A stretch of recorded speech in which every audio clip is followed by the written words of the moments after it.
avions prévenu, nous n'avons rien lâché et nous sommes encore là aujourd'hui. Alors allons-nous en rester là? Nous entrons dans une nouvelle phase de la manif pour tous. La flamme de la résistance française ne doit pas s'éteindre et ne s'éteindra pas.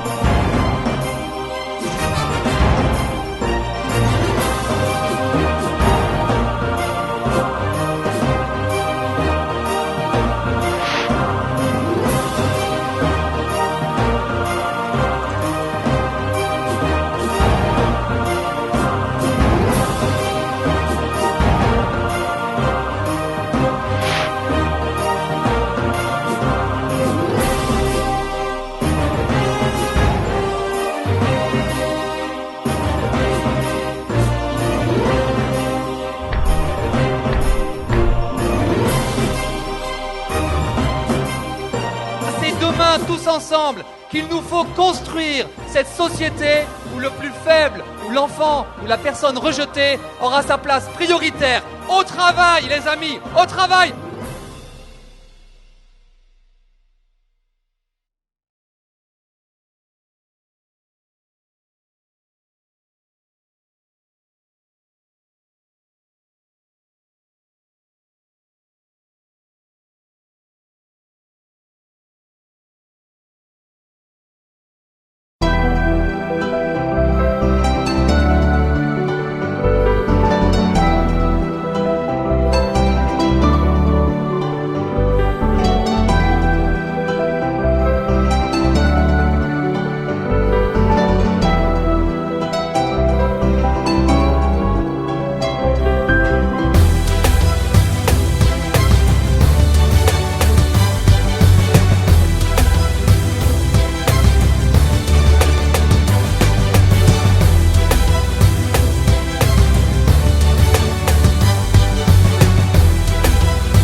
Les homosexuels se sentent aujourd'hui blessés par notre démarche, n'ont pas à l'être car nous les aimons. Un enfant doit pouvoir naître d'un homme et d'une femme et la loi doit respecter cela. Les homosexuels osent maintenant se lever et dire contre cette communauté militante qui nous imposait le silence qu'ils s'opposent à ce projet de loi. La gauche, la droite, les homos, les hétéros, tous ensemble, ouais. Nous rendre la liberté de conscience, y compris pour nos élus socialistes.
Like a god in the dark, I see you calling my name. I hear you shouting, hear you calling, but it's not the same. Every word that you are throwing right into my back doesn't matter to me, cause I'm keeping my track. Let me go.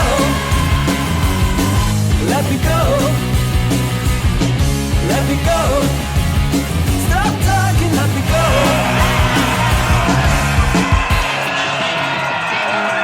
Our time together always ended up in war. Every whisper made you jealous, and that from the start. It is nice to see you shouting out for throwing me out. No excuses, but this time it's gonna be the last. Let me go. Let me go. Let me go. Oh, baby, let me go.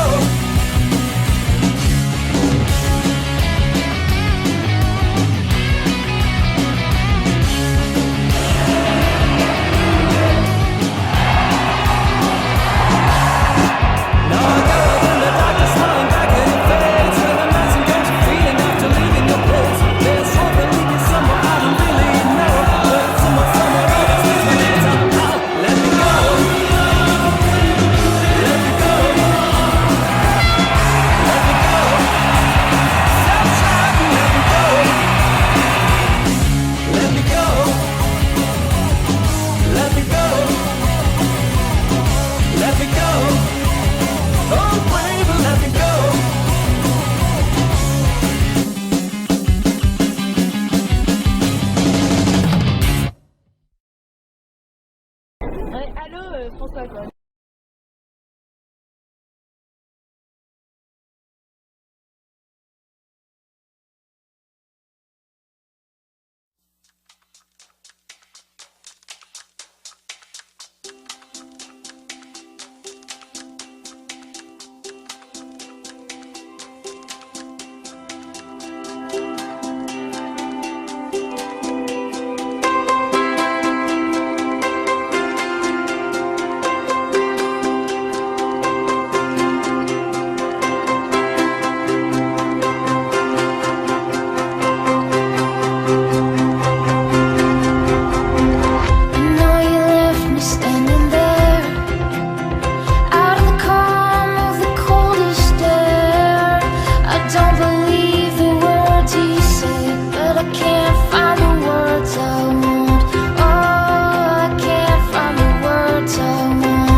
Le rapporteur.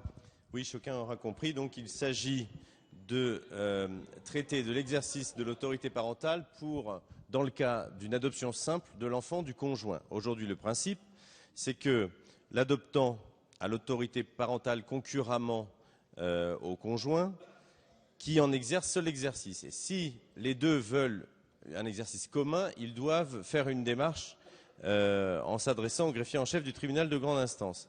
L'idée, c'est de renverser la logique. Il n'y a rien de choquant à cela. Il n'y a rien de choquant à cela. Qui rendrait comme principe l'exercice conjoint, l'exercice en commun d'autorité parentale, et par exception, par intervention auprès du juge, l'exercice de l'autorité parentale exclusif et délégué au conjoint resterait. C'est un peu compliqué. On va se la refaire. L'idée est de renverser la logique actuelle. Le principe, parce que M. Sancy dit quelque chose de... J'ai été assez sensible au souci de monsieur Sancy de vouloir obliger une démarche. Mais la démarche, c'est l'adoption simple. La démarche, c'est l'adoption simple. Il n'y a pas plus forte démarche pour pouvoir exercer, ou en tout cas exercer, vouloir faire 4 heures du matin. Allez. Bref, la démarche devant le juge va changer dans la mesure où il y a un exercice de l'autorité parentale qui va être désormais commun et par exception, lorsque les parents le demanderont de manière explicite, elle sera dans la situation commune aujourd'hui, c'est-à-dire le père. Bon, écoutez, c'est simple, pourtant. En tout cas, la commission a donné un avis défavorable à votre souhait de supprimer cet amendement. Voilà.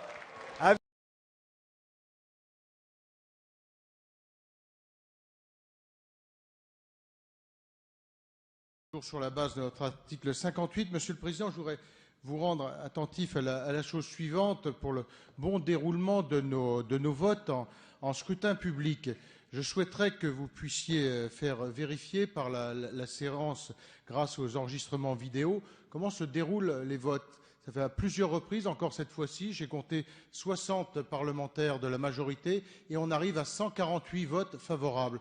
Donc je voudrais qu'on soit très attentif au fait que chacun vote uniquement sur son boîtier et non pas sur le boîtier des voisins, parce que ça n'est pas possible d'arriver à 148 voix dans la composition de l'hémicycle telle qu'elle est là.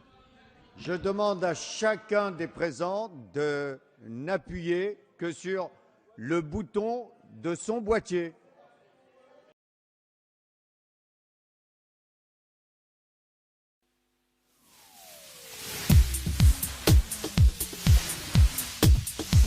À toutes les familles de France, parents et grands-parents, venez tous. Un enfant a le droit à un papa et une maman. François, ta loi, on n'en veut pas. Tous les Français sont mobilisés. Commerce d'enfants, on n'en veut pas. Paris, province, on chante une seule voix. Les familles sont là.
的为人们放亮。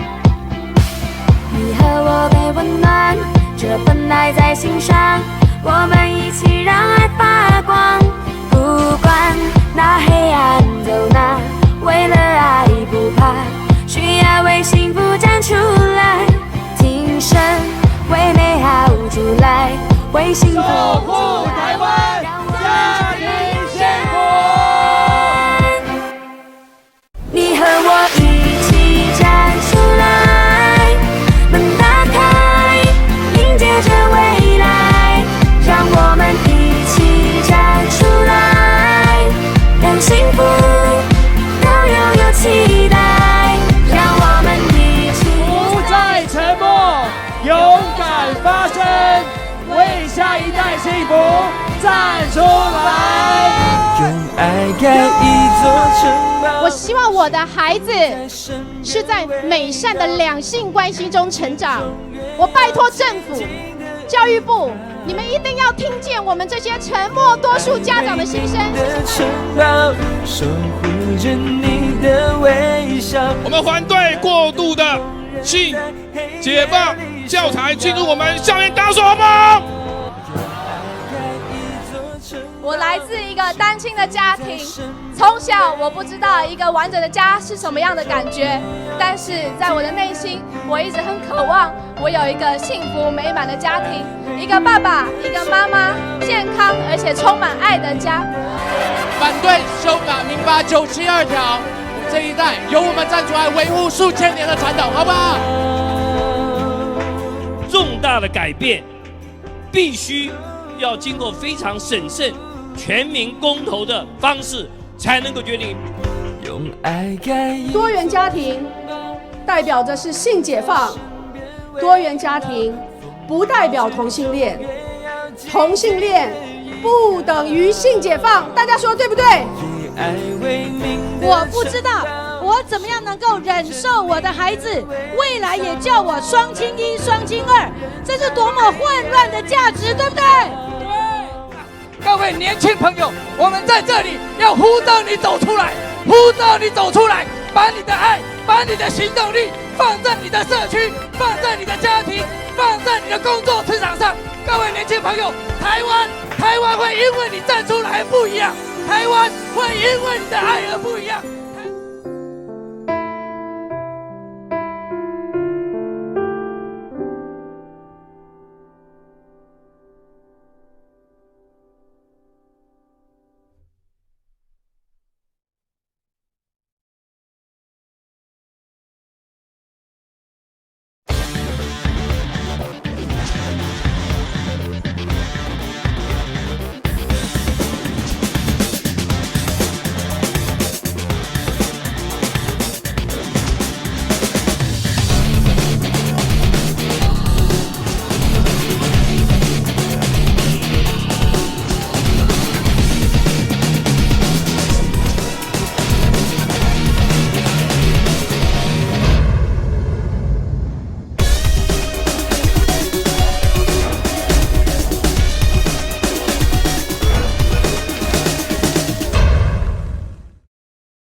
Le front penché sur la terre, je laisse les soucieux quand résonna la voix.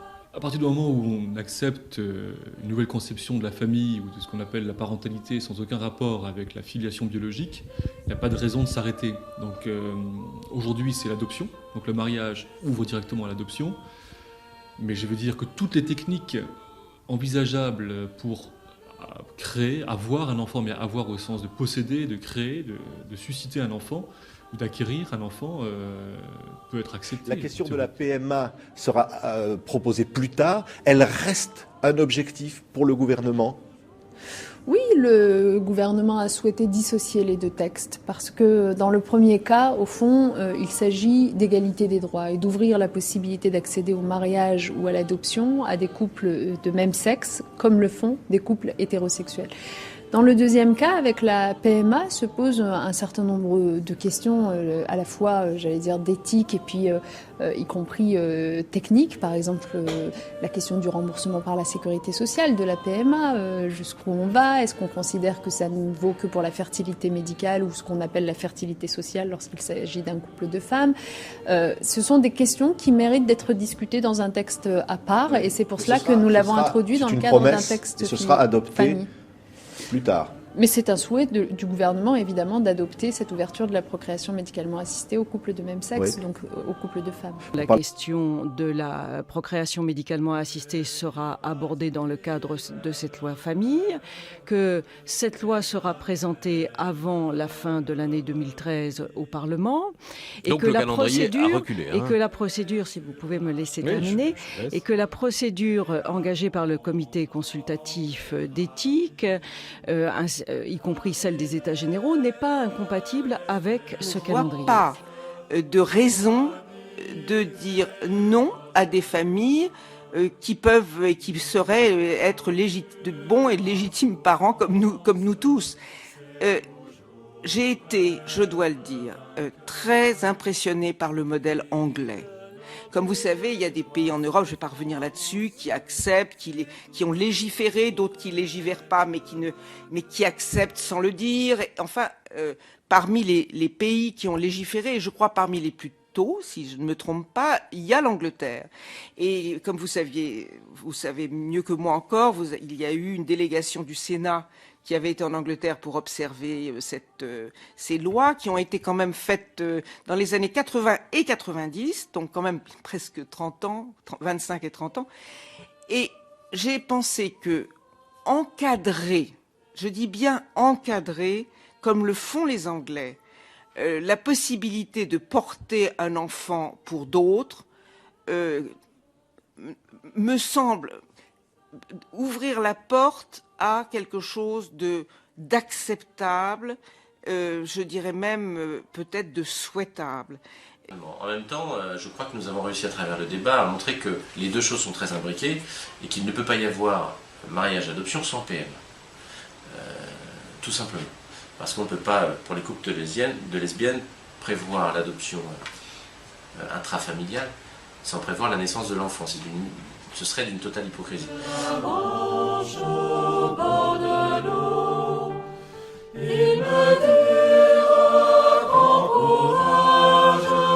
L'espérance est un trésor, même le plus noir nuage a toujours sa frange d'or.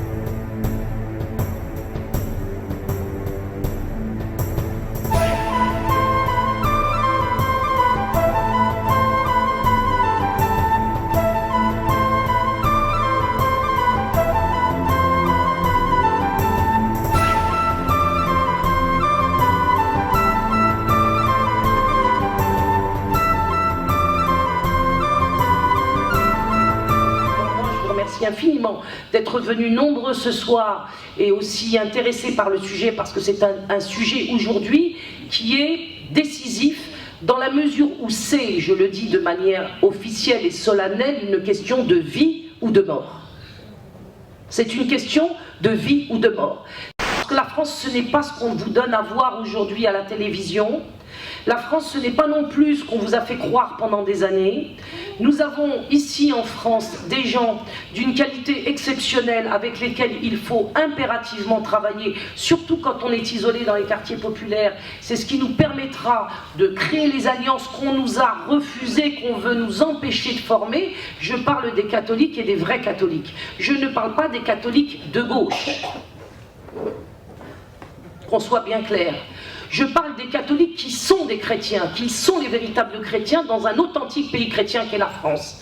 La France se définit depuis très longtemps comme la fille aînée de l'Église. Ça veut dire qu'elle a un rôle à jouer en France, mais qu'elle a aussi, et nous le savons tous, anciens colonisés, qu'elle a un rôle à jouer dans le monde entier. Il faut que vous sachiez que lorsque la France, la véritable France, enregistre une défaite, c'est le monde entier derrière elle qui enregistre la même défaite. Donc il est important, et on l'a vu avec la Manif pour tous par exemple, que ce mouvement a pu aller jusqu'à transcender les frontières, et on a vu à Taïwan des mouvements analogues se constituer. Il est important de comprendre que lorsque vous vous battez ici, vous vous battez pour vous-même, mais vous allez aussi vous battre pour vos pays d'origine en vous battant en France. Il faut savoir que les projets qui aujourd'hui touchent nos enfants, touchent nos familles, touchent notre religion, touchent le pays chrétien dans lequel nous sommes actuellement accueillis, ce sont des projets qui vont se poursuivre au-delà des frontières de l'Hexagone et toucher les anciens pays coloniaux que sont notamment l'Algérie, le Maroc, la Tunisie et les pays africains. Se battre ici, c'est se battre pour ses enfants, c'est se battre pour son mari ou pour sa femme, c'est se battre au nom de son père et au nom de sa mère, parce que nous avons des parents, contrairement à ce qu'on veut bien nous faire croire, et la défense de la génération actuelle, la défense de la génération de nous les parents et de nos parents à nous est un combat décisif aujourd'hui par rapport aux projets qui nous sont imposés. Et je le répète, des projets qui vont aller jusqu'à s'imposer dans nos pays d'origine. Nous n'aurons pas de pays où fuir. Il n'y aura pas de pays où cacher nos enfants. Il n'y aura pas d'école où vous pourrez les amener à s'instruire de manière convenable, c'est-à-dire en respectant leur identité qui tient au moins à 3 choses, à leur identité religieuse, quand ils ont une religion, à leur identité sociale et culturelle, et à leur identité sexuelle. Le mariage homosexuel avait pour objectif de faire entrer ce qu'on appelle la théorie du genre dans toutes les institutions du pays, et en particulier à l'école, parce qu'ils savent bien que les adultes que nous sommes réunis là par exemple ce soir, je le vois dans vos yeux ardents et attentifs, que vous ne marcherez pas. Mais si vous, les parents, vous ne marcherez pas, vos enfants vont courir. Parce que des enfants, ce sont des enfants. Et ces enfants-là, nous les confions 6, 7, 8 heures par jour à ces gens. Parfois, ils voient nos enfants beaucoup plus longtemps que nous voyons nos propres enfants. Donc, c'est la parole de l'école qui va gagner, c'est pas la parole des parents. Et voilà le crime qui est perpétré contre nos enfants dans notre dos, sans que nous ayons été consultés, parce que, bien évidemment, ils le savent, s'ils nous consultent, ils vont sortir de la pièce avec un coup de pied, ou vous savez. De quoi allons-nous débattre à l'école avec des enfants concernant le genre? Et bon, on va lui dire, par exemple, en termes simples, que, effectivement, tu es dans un corps de petite fille, effectivement, tu es dans un corps de petit garçon, mais peut-être que tu pourrais être, alors ça c'est le corps sexué, c'est le sexe qui nous a été donné à la naissance, qui est naturel, pour nous même il est divin, n'est-ce pas?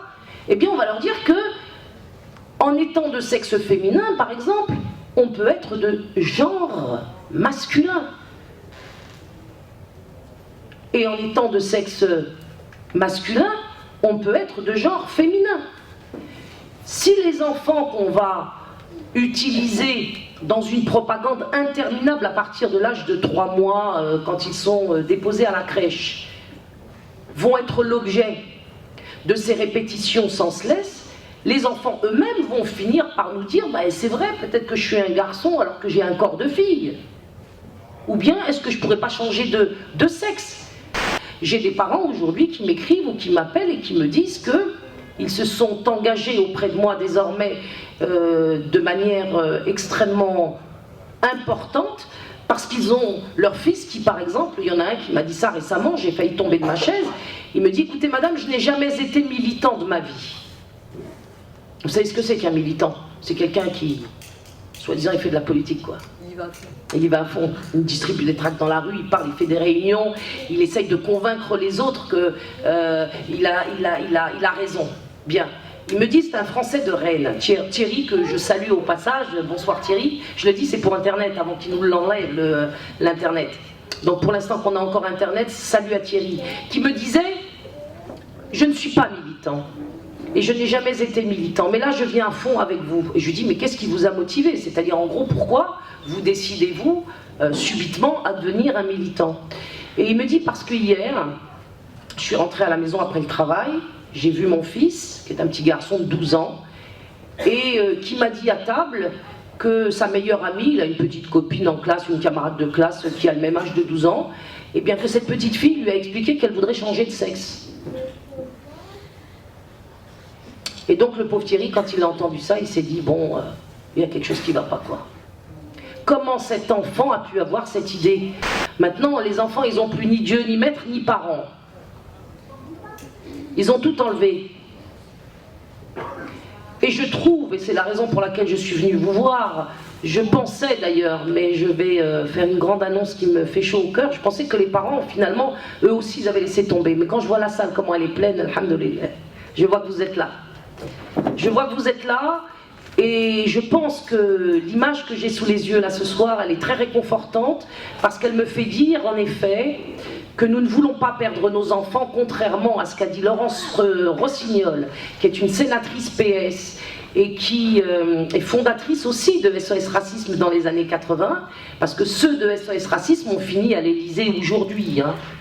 Ils sont députés, ils sont sénateurs, ils sont à la direction du Parti Socialiste, comme Harlem Désir, par exemple, qui est un escroc de la première heure, manipulé ou pas manipulé d'ailleurs par quelqu'un comme Julien Drey qui finance le rap. Nique ta mère, c'est la fête des mères, c'est payé par Julien Drey, bien sûr, en prenant notre fric à nous, mais c'est lui qui va chercher notre argent dans notre poche.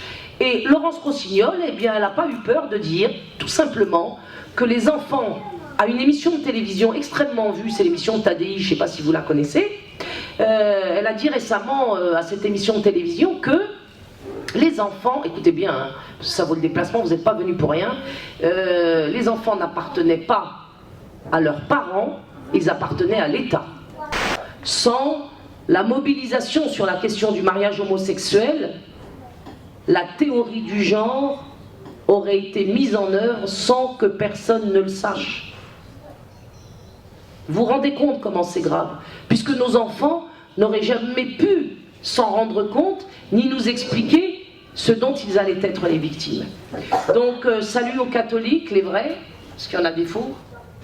Et salut à la Manif pour tous, salut à tous les mouvements qui, l'année dernière, ont mobilisé inlassablement et de manière infatigable des millions de gens, des millions de Français pour dire à Hollande et à son gouvernement corrompu, à son gouvernement vendu, à son gouvernement destructeur, que nous étions, nous, des hommes et des femmes, par Dieu et par naissance. Par Dieu et par naissance, nous sommes des hommes et des femmes. Et par Dieu et par naissance, nous voulons le rester. Et nous accouchons d'hommes et de femmes, par Dieu et par naissance. Et nous voulons que nos enfants soient par Dieu et par naissance des enfants qui ont un sexe à la naissance et à l'égard desquels nous donnerons l'éducation différenciée qui convient à chaque sexe.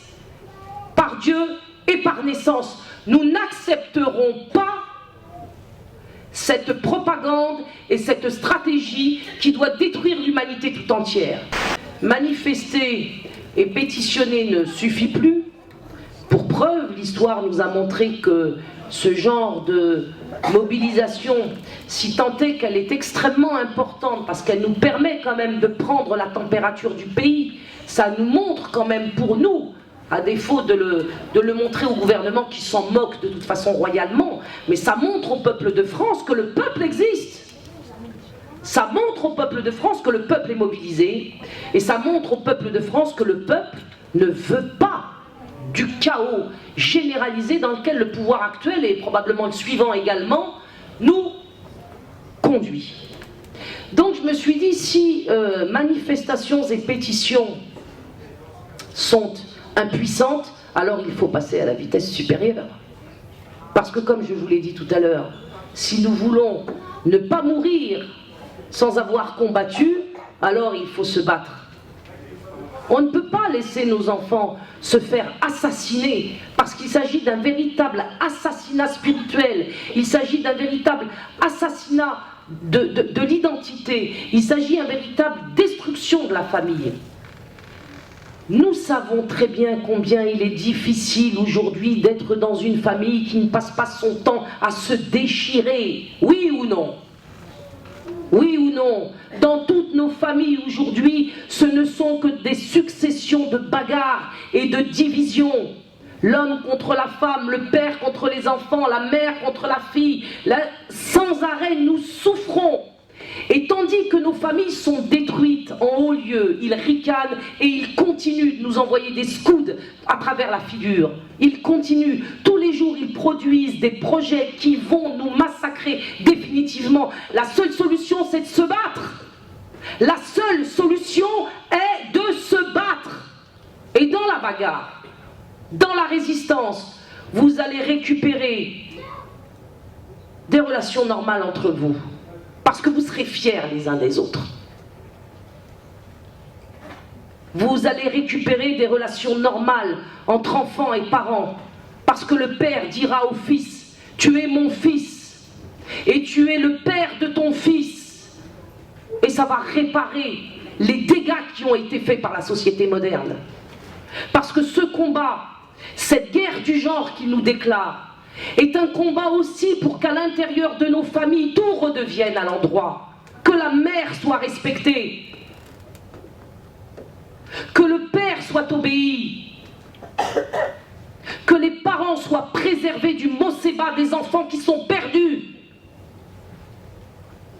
La guerre du genre, c'est la possibilité de sortir nos enfants des prisons dans lesquelles ils se trouvent. Nous avons des enfants en prison.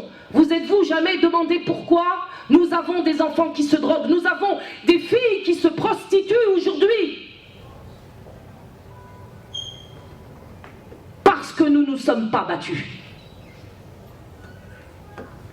Parce que nous avons laissé faire. Et quel que soit l'adversaire que nous avons en face de nous, aujourd'hui, je dis que c'est nous qui sommes responsables. C'est moi qui suis responsable. C'est vous qui êtes responsable. Nous sommes responsables. Nous ne devons pas pleurer sur notre sort. Nous devons nous lever et nous devons nous battre.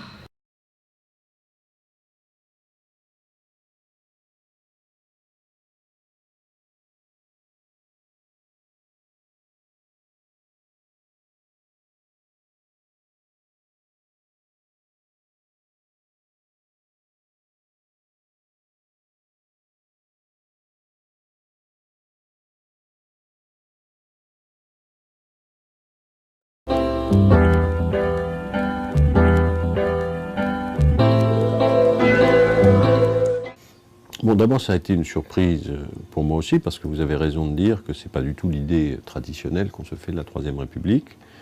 Parce que beaucoup de gens, et je me rends compte là maintenant quand je fais des entretiens, ils disent « mais alors vous voulez inventer une nouvelle religion ?» Ils pensent que je suis un faiseur de religion. Donc c'est quand même compliqué. Hein. Non, c'est un travail d'historien des idées qui dit « voilà, il y a la République française, il y a notre histoire de France, et il y a un aspect de cette histoire qu'on avait un peu occulté, qui nous amène sans doute aujourd'hui à poser des questions différemment. » En fait, il y a une tradition à la fois politique et philosophique, peut-être religieuse, qui est la suivante. C'est très simple. La Révolution française a échoué. Elle a échoué d'abord en 93, 95, donc on a le retour, l'Empire, la contre-révolution, bon. Et puis une deuxième République, 1848. Celle-ci va échouer aussi terriblement dans les journées de juin, et retour de l'Empire, etc. Les républicains exilés s'interrogent pourquoi on n'y arrive pas en France. Pourquoi le modèle démocratique républicain qui est le nôtre échoue. L'histoire enquête, il y a quelque chose qui ne va pas. Bon. Et ils se disent finalement on a fait une erreur, c'est que dans notre pays, l'Église catholique est conservatrice, voire réactionnaire, mais elle détient dans le fond le pouvoir spirituel et un formidable pouvoir d'opinion et de conscience. Et nous avons échoué, nous avons fait des révolutions, mais des révolutions matérielles, des révolutions dans les intérêts, et nous avons laissé les esprits, mais aussi tout ce qui est de l'ordre charnel dans l'existence, de ritualisation, le baptême, l'enterrement, etc., être gérés par l'Église catholique. Dans un certain nombre de démocraties modernes, ils ont réussi à instaurer leur démocratie ou leur république. C'était un modèle au XIXe siècle, c'est l'Angleterre, les États-Unis, les Pays-Bas, parce qu'ils ont la religion protestante, qui est une religion qui correspond à la République, à la modernité, parce qu'elle est une religion de libre examen. Mais en France, certains ont tenté d'ailleurs des vagues de conversion au protestantisme. Eugène Sue, Jean Bobéro raconte ça très bien dans ses ouvrages.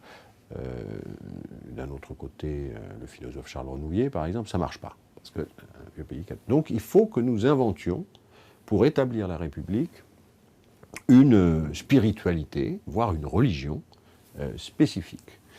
Ça germe donc dans les milieux républicains, beaucoup dans les milieux francs-maçons, sous le Second Empire. Se constitue d'ailleurs, par exemple, une alliance religieuse universelle, dans laquelle on va trouver à la fois des catholiques libéraux, des protestants libéraux, des juifs libéraux, puisque toutes les religions sont un peu, enfin les dogmatismes sont en crise, mais en même temps des athées, des matérialistes, etc., portant un projet de religion universelle, de religion éclairée. Bon. Et donc en fait, ceux qui vont construire en grande partie, en tout cas l'école de la République, mais jouer un rôle déterminant dans la République, c'est le cas de Ferdinand Buisson, sont des gens qui sont venus à la République d'abord en étant des croyants, mais deuxièmement avec un projet spirituel, c'est-à-dire que la République, pour s'établir, a besoin de former sa propre religion, qu'ils vont appeler d'ailleurs, ça c'est un paradoxe incroyable, en tout cas une surprise, c'est un étonnement pour moi, jeune chercheur, la laïcité.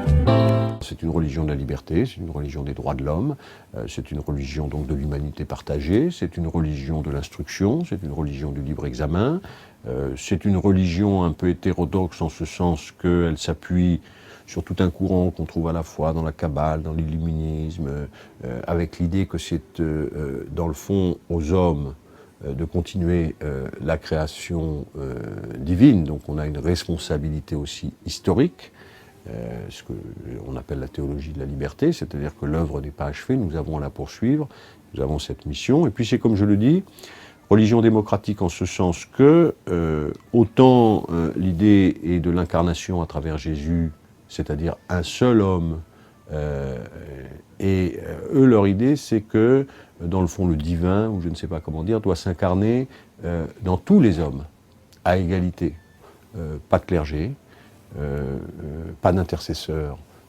entre Dieu et la conscience, pas de peuple élu non plus, les attaques très violentes de Buisson contre cette idée, pas non plus, si vous voulez, de théorie de la grâce, de l'élection, refus du péché originel aussi, donc c'est quand même assez particulier, mais ça reprend beaucoup quand même des religions de l'humanité, si vous voulez, qui se sont développées disons dans le milieu républicain et socialiste.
Nous les avions prévenus, nous n'avons rien lâché et nous sommes encore là aujourd'hui. Alors allons-nous en rester là?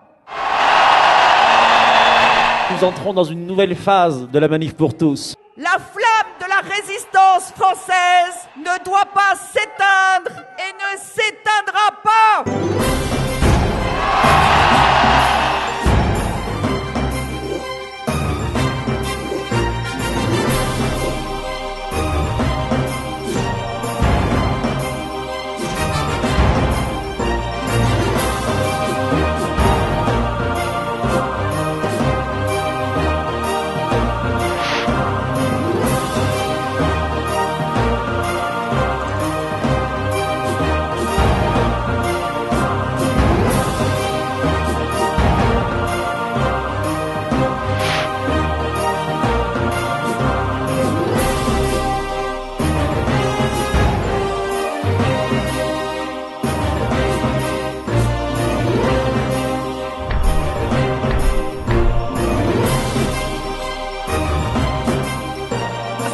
bien tous ensemble qu'il nous faut construire cette société où le plus faible, où l'enfant, où la personne rejetée aura sa place prioritaire. Au travail, les amis, au travail!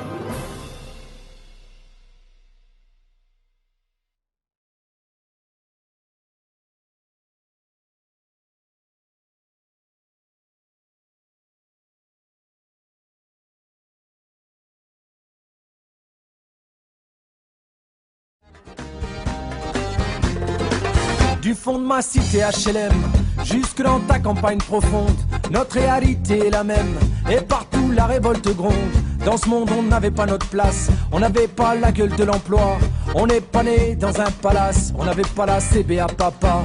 SDF, chômeurs, ouvriers, paysans, immigrés sans papier, ils ont voulu nous diviser, faut dire qu'ils y sont arrivés. Tant que c'était chacun pour sa gueule, leur système pouvait prospérer. Mais fallait bien qu'un jour on se réveille et que les têtes se remettent à tomber. On lâche rien, on lâche rien, on lâche rien, on lâche rien, on lâche rien, on lâche rien, on lâche rien, on lâche rien. Ils nous parlaient d'égalité, et comme des cons on les a crus. Démocratie, fais-moi marrer, si c'était le cas on l'aurait su. Que pèse notre bulletin de vote face à la loi du marché? C'est con mes chers compatriotes, mais on s'est bien fait baiser. Et que pèsent les droits de l'homme face à la vente d'un Airbus? Au fond y a qu'une seule règle en somme, se vendre plus pour vendre plus. La République se prostitue sur le trottoir des dictateurs. Leurs belles paroles on n'y croit plus, nos dirigeants sont des menteurs. On lâche rien.